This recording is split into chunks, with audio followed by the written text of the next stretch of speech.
大家好，我係 Mr. Manso，今日會為大家講呢就係 S4 嘅 Mastering Mathematics Exercise 9B Question 20。睇睇題目啦，括號啊，sin 300°加 cos 300°乘以 sin 300°減 cos 300°。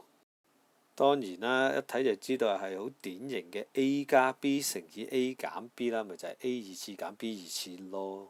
再下一步呢，就睇睇到底300°就走咗去邊度嘅，咁啊發覺咦300°咪走咗去象限4啦，而嗰個中邊同個 x 軸呢，就夾咗隻鋭角就係60°，咁300°呢，當然就會等於負 sin 60°啦。點解啊？因為 sin 喺象限4係負噶嘛，咁 cos 300°呢，cos 因為喺象限4係正嘅喎，咁所以呢，就係正 cos 鋭角60°啦。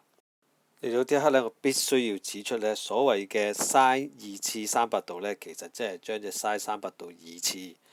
OK， 咁變咗呢，你塞翻隻負 sin 60°呢，你就唔再困惑啦。啊，到底個負號點處理啊？喂，大佬，成個負數二次仲唔係出正數？咁至於 sin 60°呢，咁你都睇到個表擺咗喺度咁耐，梗係想俾你睇㗎啦。咁你自己記翻佢啦。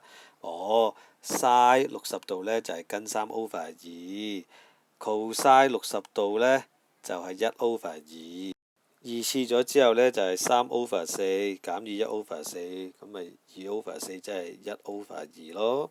咁就話計完啦，總結下呢條數啦。首先你搞唔掂300°，畫幅圖睇下啦。OK， 畫慣咗呢，你個腦裏邊畫，你個手就唔使畫噶啦。OK， 至於你記唔記到啲 special angle 嘅？咁你咪一係就用2根3呢一個等邊三角形咯，咁就做咗30°、60°，咁啊咩對斜鄰斜對鄰啊，自己搞掂啦。45°咁點啊？就要用1跟2啦。OK，好，咁多謝大家啦，拜拜。